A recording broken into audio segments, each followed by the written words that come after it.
7 Desember 1941, Jepang menyerang pangkalan Amerika Serikat di Pearl Harbor. Serangan tersebut sangat dahsyat dan meluluhlantakkan sebagian besar kapal Amerika Serikat.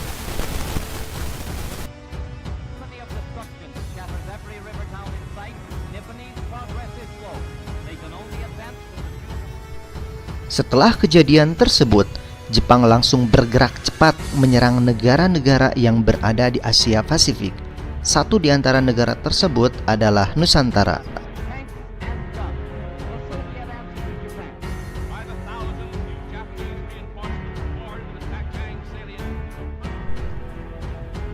Nusantara dan negara-negara Asia Tenggara memiliki sumber daya alam melimpah yang sangat dibutuhkan oleh Jepang, seperti minyak bumi, biji besi, dan yang lain-lain.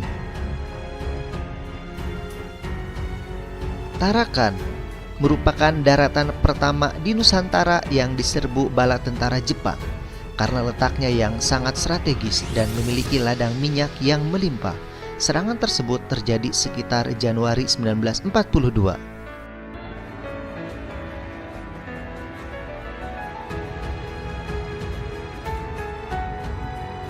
Akhir Februari 1942, armada Jepang mengepung Pulau Jawa dari 3 tempat. Yang pertama dari Banten yang dipimpin oleh Imamura, Eretan dipimpin oleh Tonisori, dan Kragan, Jawa Tengah.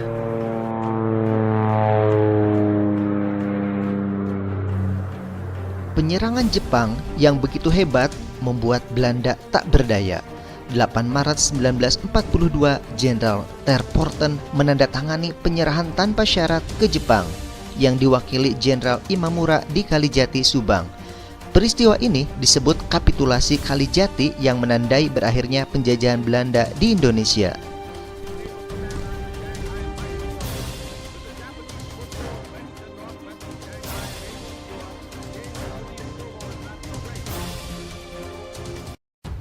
Selepas kepergian Belanda, akhirnya Indonesia jatuh ke dalam pelukan Jepang.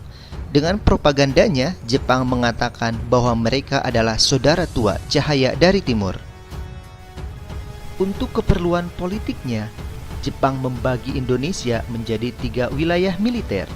Tentara ke-25 untuk wilayah Sumatera berpusat di Bukit Tinggi. Tentara ke-16 untuk wilayah Pulau Jawa dan Madura berpusat di Jakarta.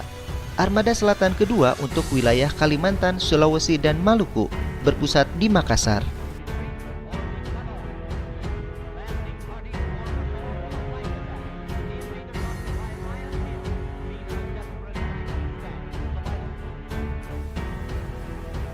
Untuk memikat hati rakyat Indonesia, Jepang mulai mengeluarkan rayuan gombal, memperbolehkan mengibarkan bendera merah putih berdampingan dengan bendera Jepang.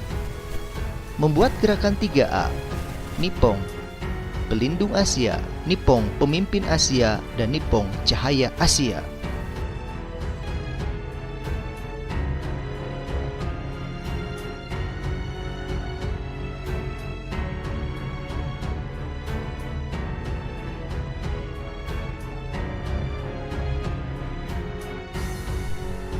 Hari demi hari berganti. Rakyat semakin sadar bahwa Jepang membuat penderitaan yang lebih parah, terutama adanya kerja paksa yang disebut Romusa, kebijakan yang sungguh tidak berkeprimanusiaan dan peri keadilan.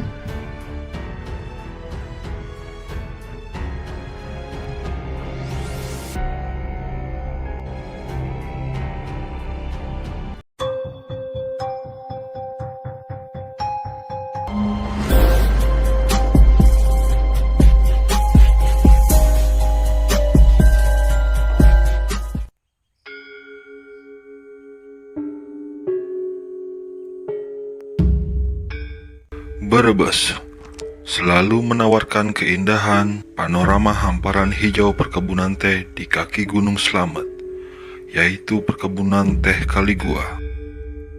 Di Kabupaten Brebes, Jawa Tengah juga menawarkan pengalaman sejarah yang misterius.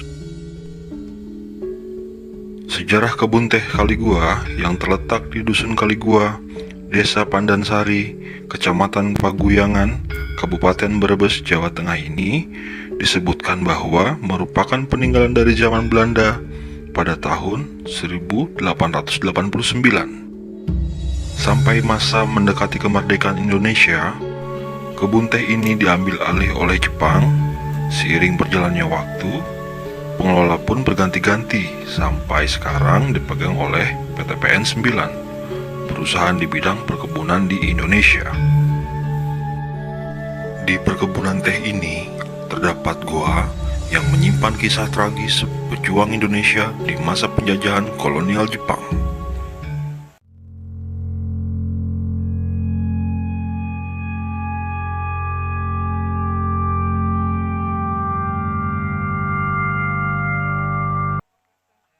Menjelang pertengahan abad 20, bangsa Indonesia belum sepenuhnya terbebas dari penderitaan, khususnya yang dinamakan penjajahan. Selama kurun waktu 3 tahun, yaitu tahun 1942 hingga 1945, Jepang menguasai Indonesia. Daerah pertama yang ditaklukkan adalah Kalimantan Timur. Dari lokasi ini menyebar hingga ke seluruh Nusantara. Untuk mempertahankan wilayah kekuasaannya, bangsa Jepang banyak mendirikan benteng pertahanan yang disebut dengan bunker. Istilah bunker sering juga digunakan untuk menyebut gua Jepang. Ini dulunya bekas apa sih, Mas? Penjara ya? Ya, ini ruang tahanan. Ini ruang tahanan. Ruang tahanan ya. Masih ada 50-an meter ke dalam. Ini dalam ini masih ada Ya. 50 meter. Mas sempit. Iya. Jadi pekerja di sini kan dulu kalau dari pagi sampai sore mereka bekerja. Kalau udah sore sampai malam itu mereka ditahan di sini.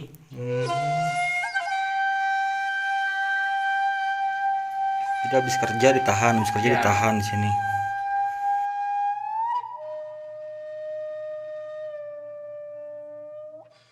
Gua Jepang menyimpan kisah tragis pejuang Indonesia di masa kolonial Jepang. Gua sepanjang 805 meter yang menembus perbukitan di tengah perkebunan itu digunakan sebagai tempat persembunyian tentara Jepang dari serangan musuh. Selain diperuntukkan sebagai tempat persembunyian tentara Jepang, gua itu juga digunakan sebagai pembantaian Romusa, istilah penduduk pribumi yang diperbudakan di masa penjajahan Jepang yang memberontak kepada pemerintahan militer.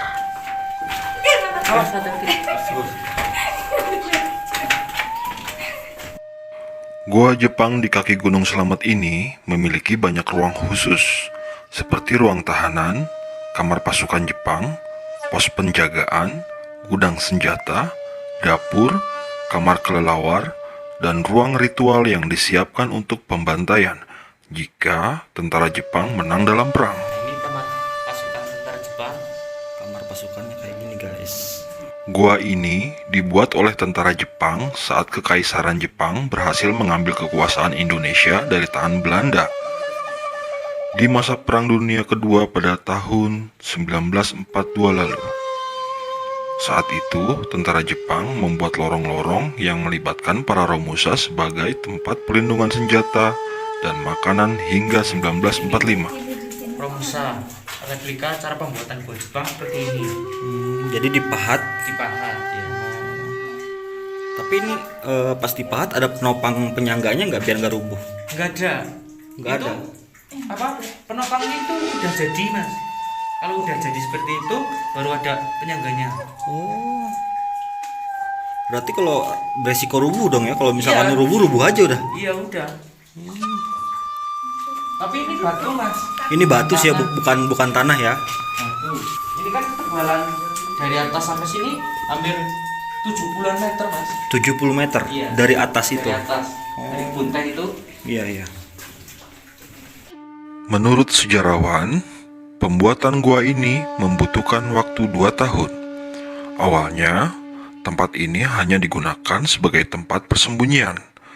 Akan tetapi, belakangan diketahui ada sebuah rencana besar, yaitu jika Jepang menang dalam Perang Dunia Kedua, maka salah satu lokasi gua Jepang tersebut akan dijadikan ruang pembantaian massal untuk kaum pria warga desa Pandansari. Jika kaum pria sudah dibantai hingga meninggal, Para kaum wanitanya akan diperistri paksa oleh para Bom meledak. Dulu di sekitar sini kan ditemukan bom 75 kilo. Nah, ini masih ruang pembantaian. Di sini mau eksekusi mati langsung Mas Iya. ya. Tempat eksekusinya. Ini kalau orang Jepang ya produk ya Mas. Iya, merunduk. Batu. Tapi cara pembantaiannya ditembak apa dipenggal gitu Mas? Ada yang ditembak, ada yang dipenggal, Mas. Ini pembukaan ini untuk pembuangan mayat yang dibantai tadi. Yang pembuangan mayat dari yang tadi tempat penyiksaan dibuangnya lewat sini. Wih, merinding guys. Asli. Serem, woi. Awal mulanya gua Jepang itu kan dibangun dari belakang, tidak dari depan. Oh, jadi awal dari Iya, dari belakang. dari belakang. Oh, gitu. Karena dulu kan masih semak belukar, jadi nggak ketahuan musuh kayak gitu. Emang sengaja emang dari Iya. belakang gitu ya. Ini gudang senjata. Jadi senjata ditumpuk semua di Iya, sini. awas Mas, becek. Kaget saya. Kayak ada ranjau Mas. Gudang senjata.